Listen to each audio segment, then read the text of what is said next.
Okay, everybody, thank you very much for joining this InfoSphere Guardium Tech Talk called What is this thing called Hadoop and how do I secure it?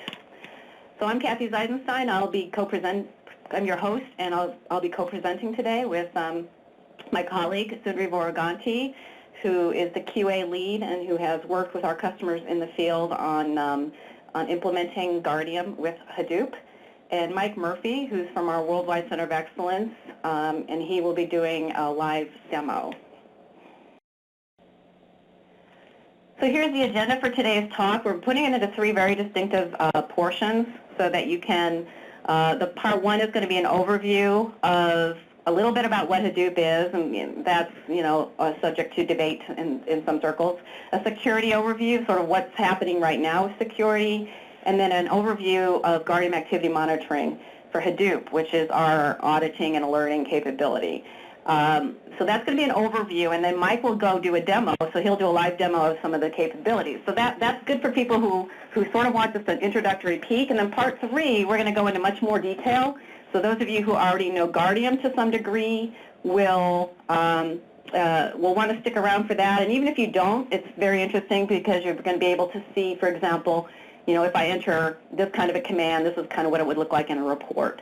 So it's going to get a little deep in that section, but the slides, as I mentioned, the slides and recording will be available for people who want to take more time later to review this material. I also want to mention this space is really evolving, so who knows how much of this presentation is going to be necessarily valid a year from now. So in all cases, you're going to need to do your research on your particular vendor and what they offer, and always be keeping up with the latest Guardium patches to make sure that you're up to date on what's going on in this space. Sundri and I have been working on a draft of the deployment guide, trying to take bits and pieces of much of the material in this presentation, as well as some experience that she's gotten working with customers. It's really just something we're trying to do on our own time. We're trying to put it all in one place. We'd love to have your feedback on it. If you are interested in actually doing a POC or POT or deploying this thing or putting it in your shop and wanting to test it out, as long as you bear in mind that it is evolving, it's going through iterative reviews and it's changing rapidly. So if you want a draft and you have a justified reason for seeing it, please send me an email and we'll get you a copy as soon as it's at a state where I think it's good enough for you to see, which should be very soon. It's actually in pretty good shape right now.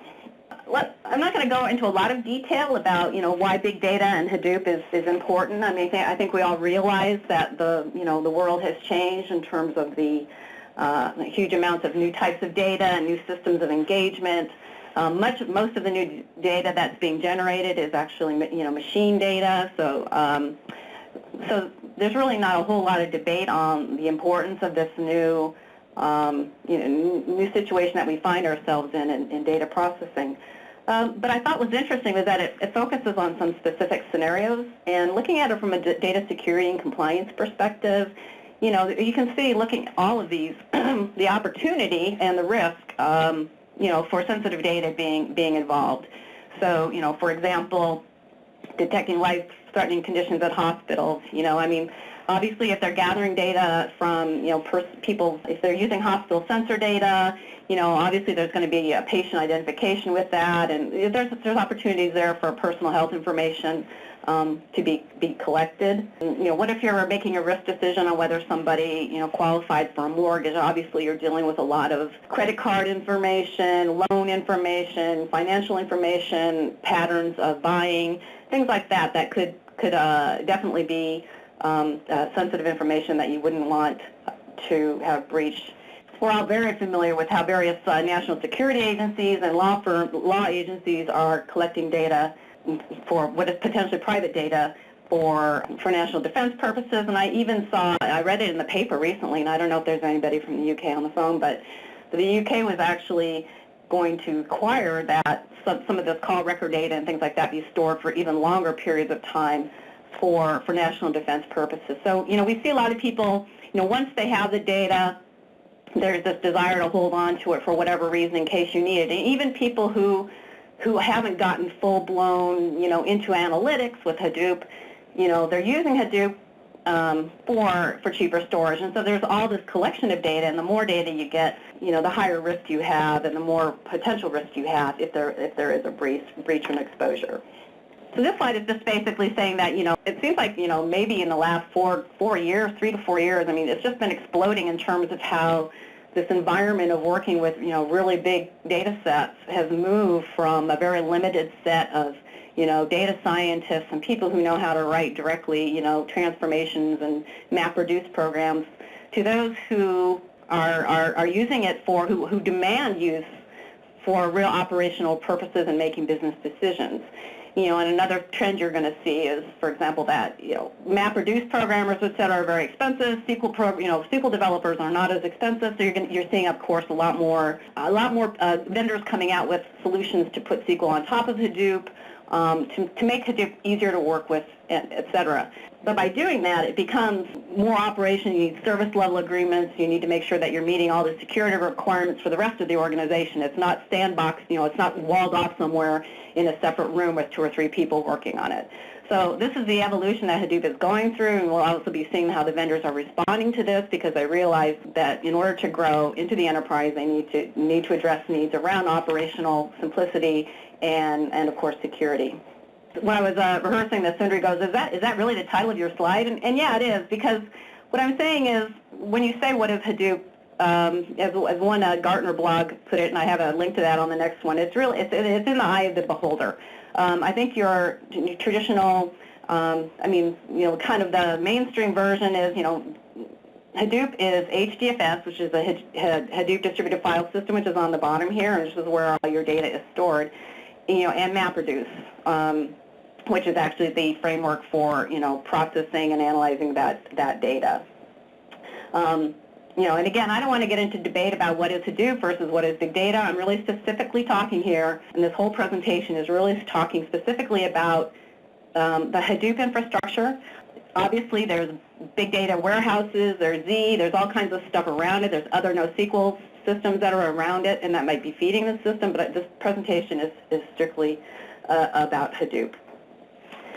So as I mentioned, at the bottom is the distributed file system, and this is actually really a Java-based system that's sitting on top of the operating file system. It's a Java application that distributes the data files across multiple hosts. And the reason it's important to understand that it's a Java, kind of a Java program sitting on top is that, if you're looking at something like file encryption, you kind of need to understand that, does your file encryption program support HDFS? Well, it does support the underlying file system, and we'll kind of see that a little bit later. And as I mentioned, MapReduce is a programming model, and it has been replaced in the latest version of Hadoop with Yarn. So MapReduce is basically, a way to generate data sets with parallel distributed algorithms. Version 2 makes it a little bit more general, and that's probably more than we need to know right now, but you're going to see that a lot of the new SQL engines, et cetera, are they're using Yarn now. They're bypassing MapReduce for reasons of speed. So that's kind of the core part. Of course, there's these core, very core components that aren't, I'm not really talking about here. But basically, MapReduce and HDFS is the key of what we know as Hadoop. And then these other projects are also living as part of that Hadoop ecosystem. So one way to think of this is that they're there to help make the system easier to use, and it provides a framework. So for example, we have HBase, which is a columnar store, and that directly interfaces with HDFS. And you'll see examples of all of these later on. So, if it doesn't seem quite, real to you, then, you'll see that later on. Then we have Hive, which is like a SQL-like query interface, which traditionally has been running on top of MapReduce, and you'll see that, for example, like Hortonworks is now running it on top of, they're speeding that up, they're running it on top of Yarn, and there are other ways to speed up that Hive processing. So vendors like IBM, Pivotal, Hortonworks, Cloudera, we all pretty much have some way of doing SQL processing, low latency query engine. So that would be, for example, Cloudera Impala. Hortonworks has Tez, which is, Hindi for speed. IBM has its big SQL engine. Pivotal has something called Hawk. So that's a way for the, your SQL developers to interface with Hadoop. And there's other things. Pig is a scripting language, Oozie for workflow. Scoop is a way, for example, to bring data into the system. So, I'll let you study this at your leisure, but it's sort of a way to kind of understand graphically what some of the major projects are. And there are more coming, so what you're going to basically need to do is for your particular vendor, you're going to need to look and see, what they have in their distribution. And this is basically just kind of explaining in words what I said earlier. I wanted to show it because I really love the kitten picture with the yarn, so I had to show it. So I also have links here to the blogs that I was talking about earlier by Gartner. So it is showing how the whole Hadoop space is becoming a little bit confusing. There are actually even like diagrams of how the Apache distribution branches off for Hadoop 1 and 2. Again, from a security perspective, I think you just need to really focus on understanding the basic concepts and understanding what vendor you're working with and the security features of that vendor. This is as of today, or as of not that long ago, the current Hadoop releases. I just wanted to mention here that Guardium is responding rapidly to changes in Hadoop, and so we're putting out patches to address any changes. And 2.x is actually a pretty big change because of the change from MapReduce to YARN, which is which is an acronym for Yet Another Resource Negotiator. So I mentioned that because it does change the way data flows through the system, and we needed to change to adapt to that. So the great part of this picture is something that I got from Hadoop Sphere. It's just sort of a way of thinking about security and a security architecture. Early versions of Hadoop assumed that HDFS and MapReduce clusters were, as I mentioned, being used by a small group of cooperating users in a secure environment. The measures for restricting access, such as HDFS file permissions, were mainly designed to help prevent against accidental data loss rather than, preventing unauthorized access. But it seems to me that, especially over the last year and a half, this has really changed as the focus on data security has become so intense.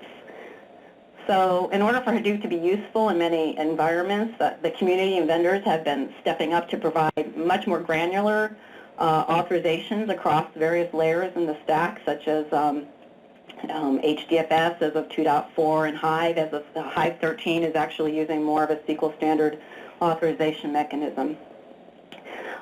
And of course, I think pretty much all of them by now have support for authentication using Kerberos.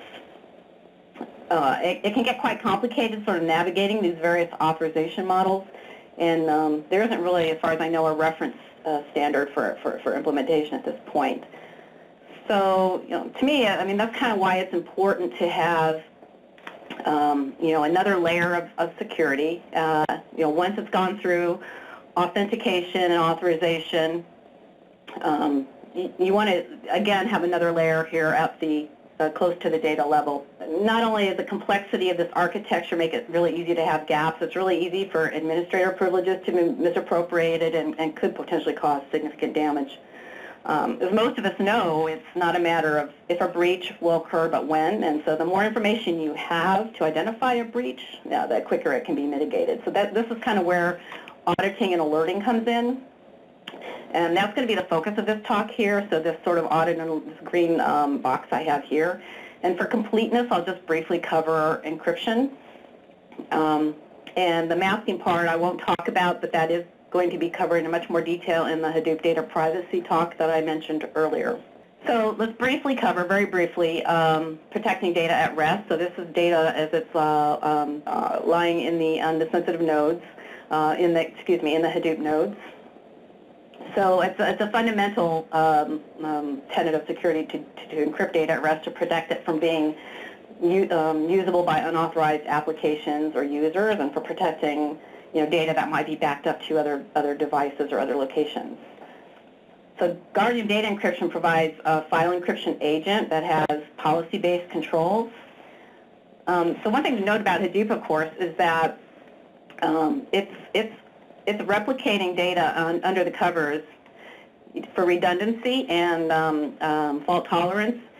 And so you need to have this encryption agent on all your nodes in your cluster. You can protect it logically at the Hadoop directory level, so when you're specifying your policies, but the actual encryption agent itself will be distributed across the nodes in the cluster. And there's actually a little how-to article that was written, it's on DeveloperWorks. I have a link to it here. The basic principles apply across all the Hadoop distributions that are supported by Guardium data encryption. And this next slide is just one level deeper that just shows that the big data, basically the Hadoop file system, this low-level file system is not really new or any different, but this HDFS is lying on top of that file system, and so the data encryption agent is sitting in between these two layers. And the Guardium file system encryption supports a wide variety of database and applications because it performs its work this low in the operating system stack. So it's very transparent to them. It's just basically using a very lightweight kernel module that performs the encryption and decryption work. All IOs to the protected files are secured based on those policy rules. A policy is typically applied to a directory, which is known as a guard point in Guardium data encryption, and it affects all the IO traffic to the files within the directory and subdirectories. And these policy rules are usually very simple. The idea is that you want to make sure that all the HDFS operations, et cetera, that are allowed to go through do go through. And so it's very simple and very transparent to administrators and applications that are using the system. Okay, so I'm moving on. I'm off encryption, and I want to move briefly on to some challenges with monitoring and auditing. And this is the meat of the talk. By now, if you didn't know before, Hadoop is a collection of components, so each of which can provide its own quote-unquote opportunity for security breaches.